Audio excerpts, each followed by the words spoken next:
They told you that life happens to you. They lied.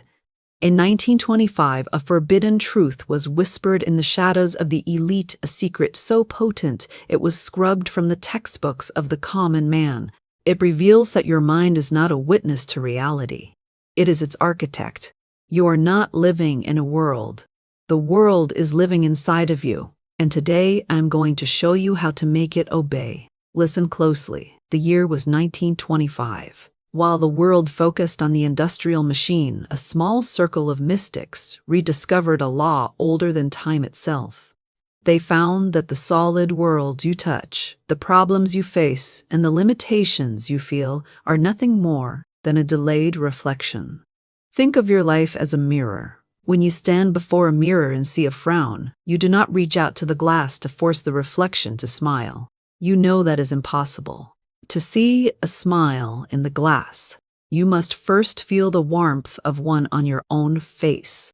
The secret they tried to hide is this: reality has no will of its own. It is a puppet. It is a shadow. It has no choice but to follow the shape of the man or woman who casts it.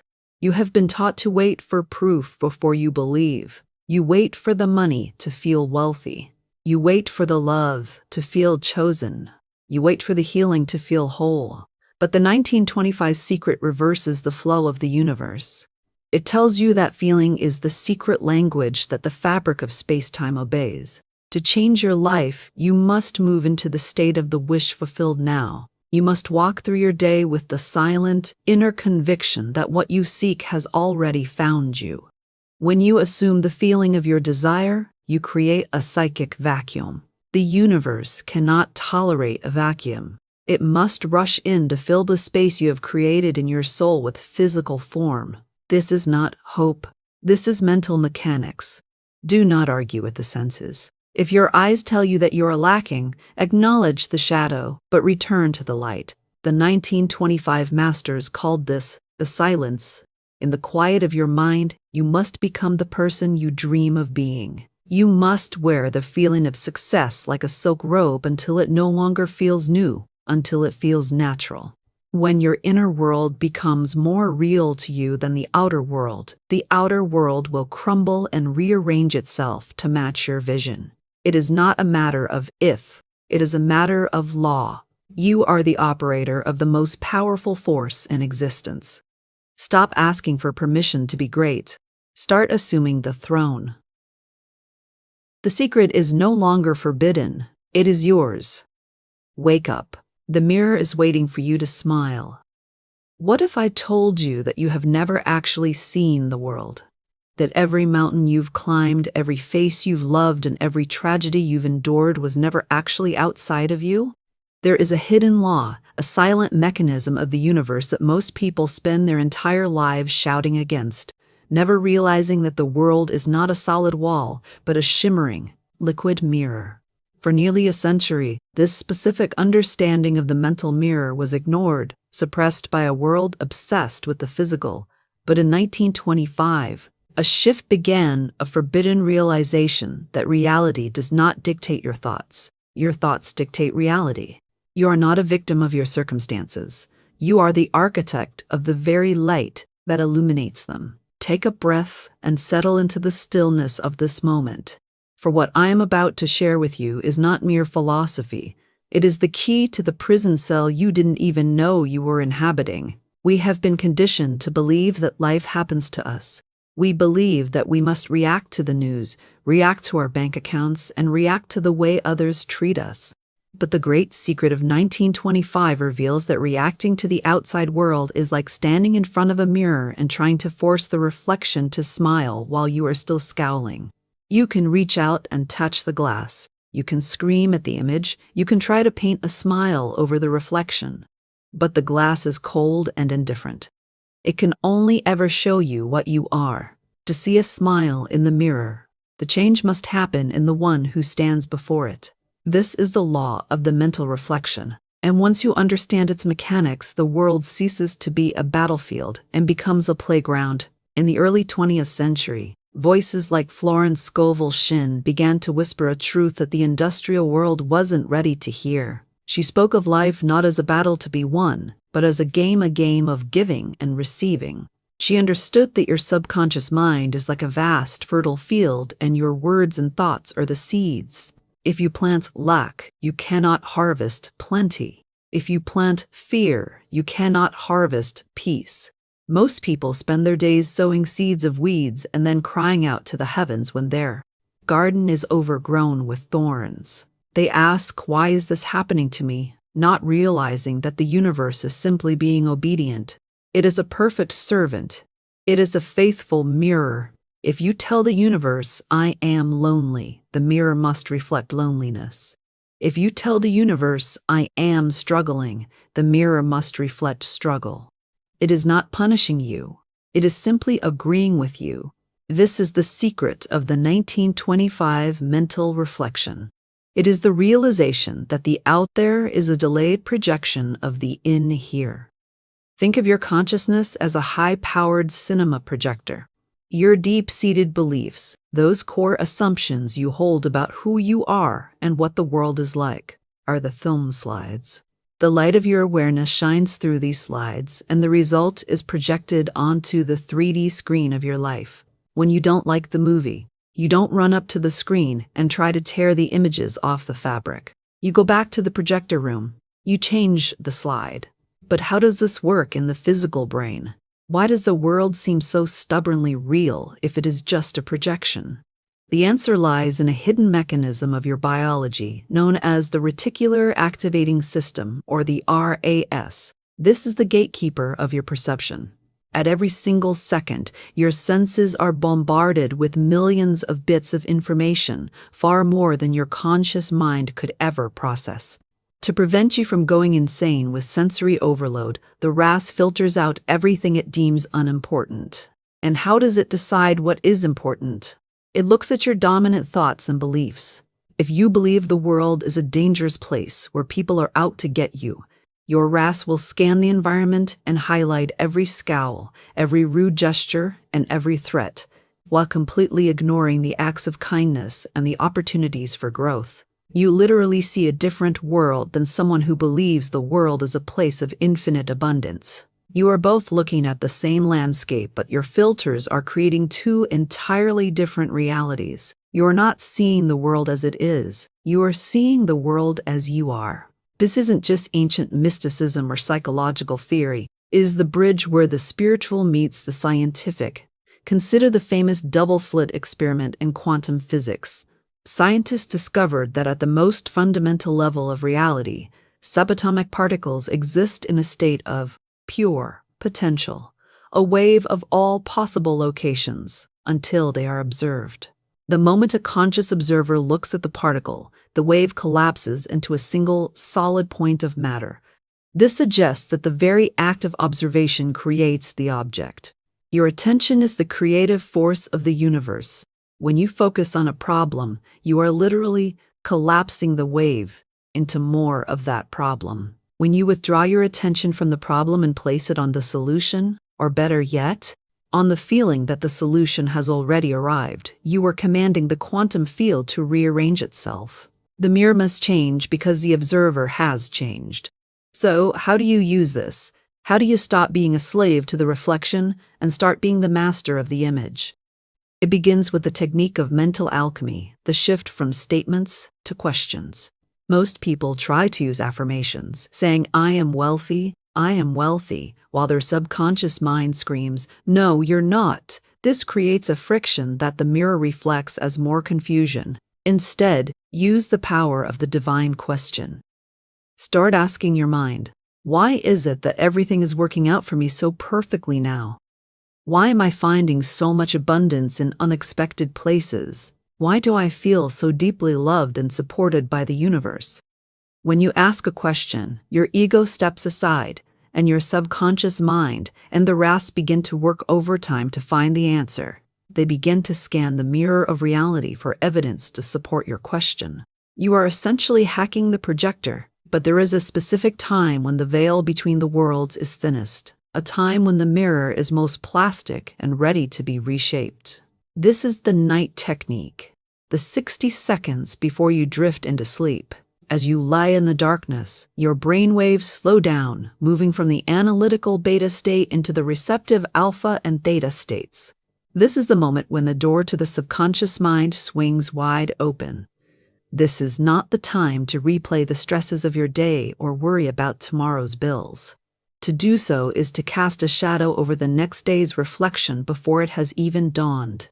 Instead, in that final minute of consciousness, perform the assumption of the end. Feel the emotion of your wish fulfilled. Don't think of your desire. Think from it. If you want health, don't pray for it. Feel the vitality in your limbs as if it is already there. If you want love, feel the warmth of a hand in yours. If you want freedom, feel the lightness in your chest. Ask yourself that one final question. How would I feel right now if my dream were already a reality? Bathe in that feeling. Let it saturate every cell of your body. As you fall asleep in that state, you are planting a seed in the deepest layers of the universe. You are giving the mirror its new instructions. As you begin to practice this, something miraculous will happen. The out there will start to shift. People will treat you differently. Opportunities will appear out of thin air. The world will seem to rearrange itself to accommodate your new internal state. You will realize that you never had to force anything. You never had to manipulate people, and you never had to struggle against the solid world. You only had to change the image you were holding in the quiet of your own soul. You are the source. The world is the shadow. I want you to take a moment right now and acknowledge this power within you. It has been there all along, waiting for you to stop looking at the glass and start looking at the light. This is your invitation to the shift. If you are ready to stop fighting the reflection and start creating the life you were born to live, I want you to make a declaration to the universe. Comment below, I am ready for the shift. Let the community know where you are watching from, for as we join our intentions together, the power of our collective mirror grows exponentially. You are a divine being, a master of consciousness, and the author of your own story. The forbidden secret of 1925 is forbidden no longer. It is your birthright. It is the law that ensures you are never truly stuck, never truly lost, and never truly alone. The mirror of reality is waiting. What will you show it today? Before you move back into the world of shadows, remember to subscribe and turn on the notification bell. In our next journey together, we will explore the sound of the silence, the specific frequency that can dissolve physical blockages in your life in under 10 minutes. You won't want to miss it. The light is within you. The power is yours. The mirror is ready. Walk forward in the confidence of your new identity and watch as the world bows to the truth of who you have become. Sleep well tonight, for tomorrow you wake up in a world of your own design. What if I told you that the greatest obstacle to your success is the very act of waiting for it?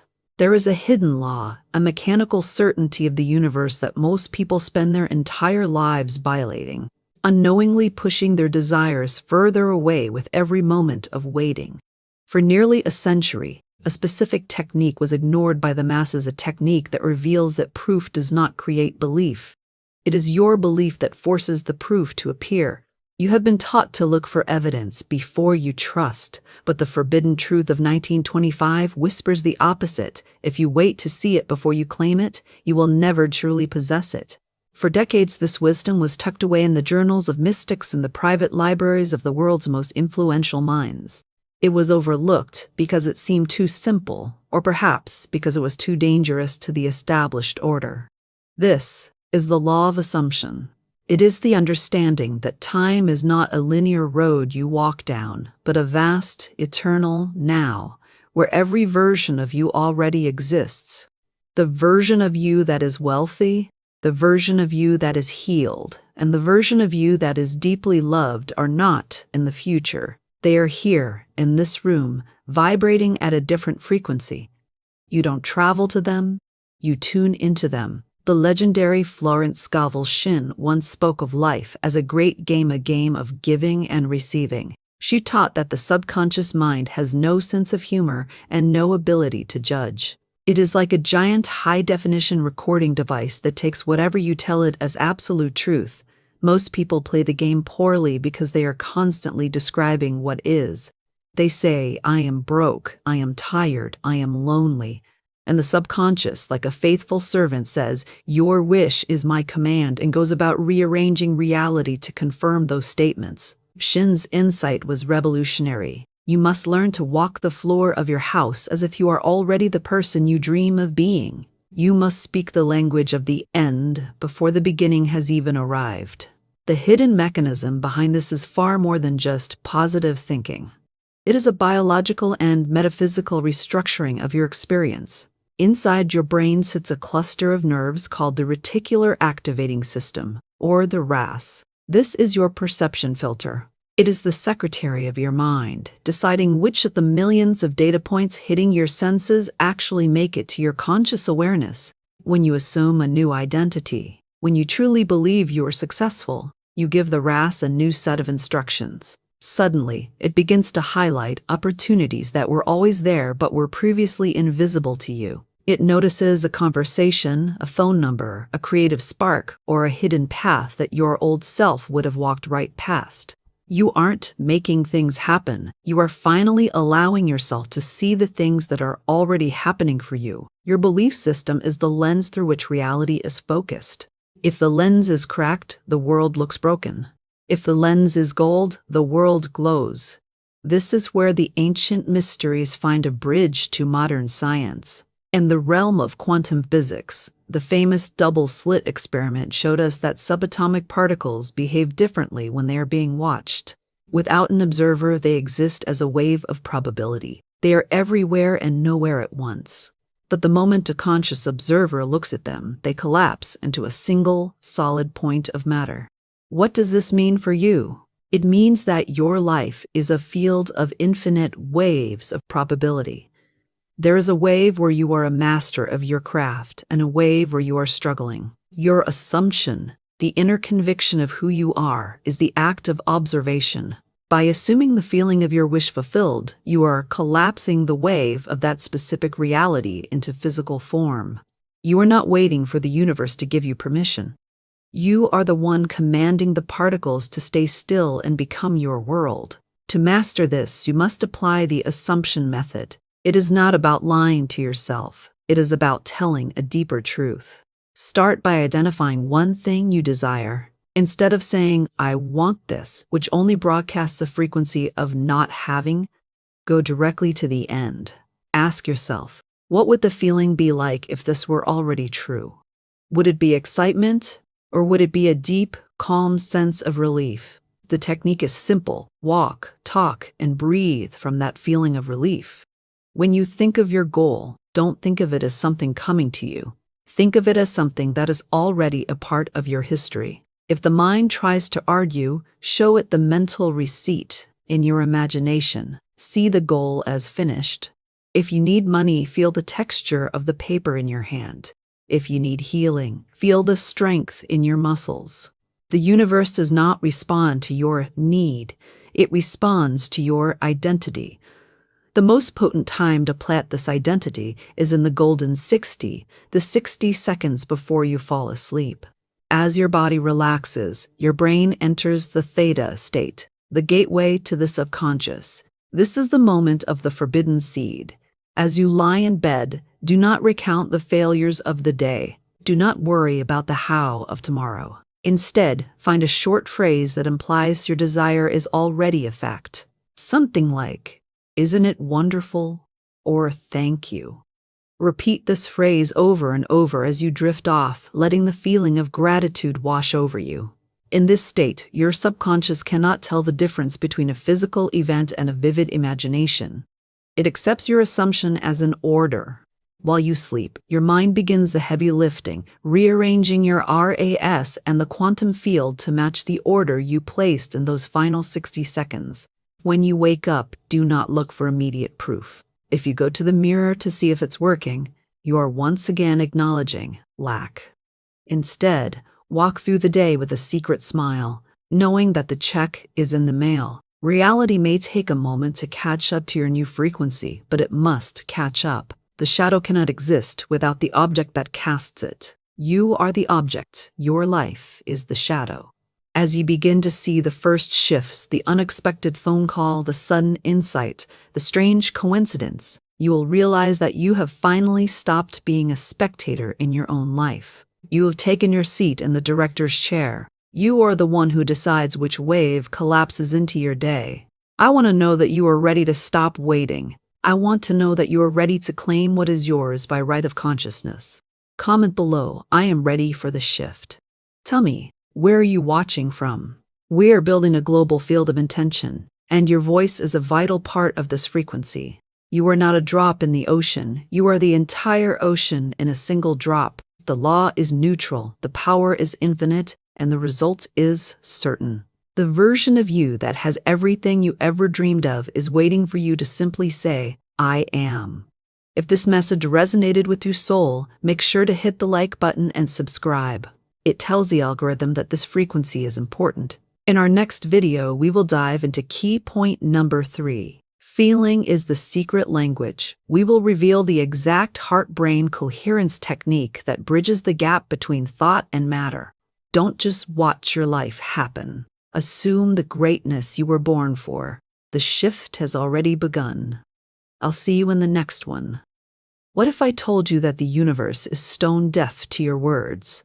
That for all your praying, your pleading, and your late-night bargaining with fate, the cosmos has not heard a single syllable you've uttered. There is a hidden law, a silent frequency that bypasses the ears and speaks directly to the fabric of reality, a language that for nearly a century was buried under the noise of modern logic and industrial greed. This is the secret of the internal echo, the realization that reality does not respond to what you want or even what you think. It responds only to what you feel. For decades, we have been fed a diluted version of the truth. We were told that positive thinking was the key, but millions have thought positively while their lives crumbled around them. This is because thinking is merely the surface of the ocean. Feeling is the current that moves the depths. The forgotten wisdom of 1925 whispers that your heart is a far more powerful transmitter than your brain. It reveals that you're not a beggar in a cold universe, but a master musician playing upon the strings of space and time. If the music of your life is discordant, it is not because the instrument is broken. It is because you are playing in the wrong key. Florence Scovel Shinn, a mystic who moved through the world with an effortless grace, understood this perfectly. She described the subconscious mind as a giant, obedient powerhouse and engine that knows no and recognizes no not. She taught that where life is a game of giving and receiving, where the giving is the emotional vibration you broadcast into the invisible. She told stories of people who, in the midst of total lack, would prepare for their abundance as if it were already at the door. They didn't just think about wealth. They wore the feeling of being cared for like a warm velvet cloak. Shinn knew that if you could convince your subconscious of a feeling for just a few moments of absolute conviction, the entire world would have to rearrange itself to match that feeling. The subconscious is not a judge. It is a mirror that reflects the heat of your heart. But how does this engine actually work? Why does a feeling have the power to move mountains of physical matter? The mechanism is hidden within your very biology, specifically in the way your nervous system interacts with your reticular activating system, or the RAS. Think of your RAS as a high-level security detail for your consciousness. Its job is to filter out the noise and let in only what it deems relevant. When you are trapped in a feeling of anxiety or lack, you are essentially giving your RAS a wanted poster for more problems. It will scan a room full of opportunities and see only the threats. It will hear 1,000 yeses and focus only on the one no. But when you shift your emotional frequency, when you cultivate a feeling of deep, quiet relief, your RAS undergoes a radical transformation. It begins to tune into a different broadcast. Suddenly, you stumble upon the right person. You happen to read the right book. You accidentally find yourself in the right place at the right time. These are not accidents. They are the filtering systems of your brain finally allowing you to see the abundance that was always there, waiting for your frequency to match its own. This isn't just spiritual poetry. It is the fundamental nature of the quantum world. If we look at the famous double-slit experiment, we see the most profound mystery of physics. Subatomic particles change their behavior based on the presence of an observer. But here is what they often leave out in the textbooks. The observer is not just a pair of eyes. The observer is a state of being. In the quantum field, which is the soup of pure potential from which all physical things are formed, there is no such thing as empty space. There is only information and frequency. When you feel the emotion of your desire being fulfilled, you are projecting a coherent electromagnetic signature into that field. You are literally ordering the particles to collapse from a wave of maybe into a solid yes. Your heart is the magnet, and your feeling is the magnetic pull. So, how do you learn to speak this secret language? How do you move from the frustration of wanting to the power of having? The technique is a form of mental alchemy known as question-based resonance. Instead of forcing a statement that your mind might reject, you ask a question that assumes the feeling is already yours. Try this now. Do not say, "I am successful." Your brain knows the current state of your bank account and will fight you. Instead, ask, "Why does it feel so incredibly good to finally be at peace with my life? Why am I finding so much beauty and support in everything I do today?" When you ask these questions, notice how your body reacts. A question requires an answer, and your subconscious begins to search for the feeling that would justify that question. As that feeling rises in your chest, you have just sent a signal to the universe. You're no longer asking for permission. You're acknowledging a finished fact. You are using the divine assumption. But the most critical moment for this alchemy, the 60 seconds that can change the trajectory of your entire year, happens in the bridge between wakefulness and sleep. This is the night technique. As you lie in the quiet dark, your brain waves slow down into the alpha and theta states. This is the moment when the mirror of reality is most soft and malleable. In these 60 seconds, do not let your mind wander into the grievances of the day. Do not rehearse your worries. Instead, perform the sacred sigh of relief. Imagine you have just received the best news of your life. Imagine the problem that has been haunting you has been solved completely and perfectly. Don't worry about how it was solved. Just find that feeling of, thank God it's done. Let that sigh of relief fill your body. Feel the weight lifting off your shoulders. As you drift into sleep with that feeling as your last conscious act, you are saturating your subconscious in the frequency of the end. You are planting a seed in the deep, fertile soil of the night that must sprout into your day. When you begin to live this way, you will notice a strange thing happening to your reality. The world will start to feel less like a wall and more like an echo. You will realize that the people around you are playing the roles you have assigned to them through your own internal feelings. You will see that luck is simply what happens when your frequency finally matches the opportunity. You are the architect of the invisible, and the invisible always precedes the visible. I want you to feel that power right now. I want you to realize that you are never truly stuck.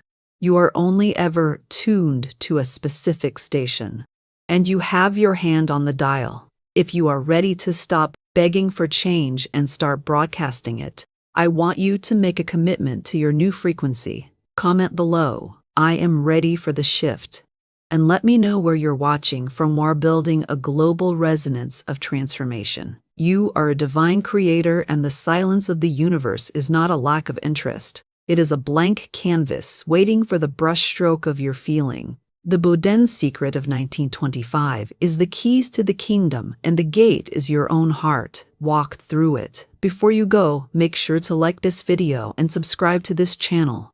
In our next exploration, to apply this vacuum technique, you must perform an act of symbolic vacancy. It begins with the physical, but it ends in the soul. Look at your life, your home, your phone, your relationships, your schedule. Where are you holding on to something that no longer serves the person you are becoming? Choose one area and clear it. If you want new clothes, give away the ones that make you feel small. If you want a new career, clear your desk of the projects that drain you. But do it with a specific mental focus. As you clear the space, ask yourself this question-based command. Why is it that the universe is filling this space with my highest good so quickly? How did I get so lucky that this new abundance found such a perfect, empty home in my life? By asking the question while you do the physical work, you are merging the action with the frequency. You are not just cleaning, you are vacuum manifesting. But the most powerful vacuum you can create is the one you build in the 60 seconds of stillness before you sleep. As you lie in bed, your mind enters that receptive theta state where the subconscious is wide open. This is the night technique for the vacuum law. Instead of filling your mind with the noise of the day, I want you to imagine a white room. See yourself standing in a space that is perfectly empty, perfectly clean, and glowing with potential. Feel the relief of that emptiness. Don't try to force an image into it. Just feel the ready state. Say to yourself, I have let go of what was. I am ready for what is. Feel the vacuum in your life as an inviting, warm embrace. As you drift off to sleep, let your last thought be one of expectant silence. You are effectively emptying your cup so that while you sleep, the infinite can fill it. When you wake up, do not rush to fill the day with your old habits. Stay in that empty state for as long as possible. You will find that when you stop trying to control every inch of your reality, reality begins to flow into you. You will receive a call, an idea, or a coincidental meeting that perfectly fits the space you created. You will realize that you are never lacking. You are just too full of the wrong things. The world is not something you have to build brick by brick. It is a flood that is already trying to reach you. All you have to do is clear the path. I want to know that you are ready to let go of the old anchors. I want to know that you are brave enough to face the void. Comment below, I am ready for the shift, and let me know where you're watching from. When we declare our readiness together, we create a collective vacuum that draws in a new era of consciousness. You are the architect of the space. You are the master of the void. The forbidden secret of 1925 is that the universe doesn't need to be persuaded to give. It only needs a place to put its gifts. Make the space. The flood is coming. Before you leave, make sure to like this video and subscribe. It signals to the universe that you are tuning in to this higher frequency. In our final exploration, key point number 6, we will reveal the law of naturalness. The secret of why your manifestation only arrives when it no longer feels like a miracle, but like an inevitability. The void is calling. The space is yours. Sleep in the peace of the empty room tonight. I'll see you in the next one. Now, we reach the final key, the most important part of the 1925 secret that most teachers never reveal. The secret to making reality obey you is not the feeling of getting it. It is the feeling of having already had it for a long time. True power comes from the post-manifestation state. When you first get a new house, you are excited, but a year later, the house is just home. It is that 1 year later feeling, that deep, stable, unimpressed sense of possession that actually forces the physical world to yield. You must reach a point where you are so familiar with your success in your imagination that its physical arrival doesn't even make you jump. It simply feels like the next logical step. When you reach this state of sacred indifference, you have mastered consciousness. You no longer react to the shadows in the mirror because you are the one holding the light. You realize that you were never a victim of a solid world, but a dreamer who had forgotten they were dreaming. You have assumed your throne. You have become the creator of your reality, not through the force of your will, but through the peace of your soul. I want you to feel that power right now. I want you to realize that you are never truly stuck. You are only ever waiting for your own permission to feel at home in your greatness. The forbidden secrets of 1925 are no longer forbidden. They are yours to use, yours to breathe, and yours to live. If you are ready to stop chasing the horizon and start walking as the master of your path, let the shift be known. Comment below, I am ready for the shift. Let me know where you're watching from. When we declare our mastery together, the echo of our certainty reshapes the world for everyone. You are a divine being, an architect of the invisible and a master of the mirror. The struggle is over. The reality is yours. Walk forward with a quiet heart and a steady gaze, knowing that the universe has already said yes to everything you have the courage to call natural. May you sleep in the deep peace of your wish fulfilled tonight, and wake to a world that reflects your inner light with effortless precision. Like, subscribe to Scovel Spirit Daily, and share your thoughts in the comments. The journey has only just begun. I'll see you in the next reality.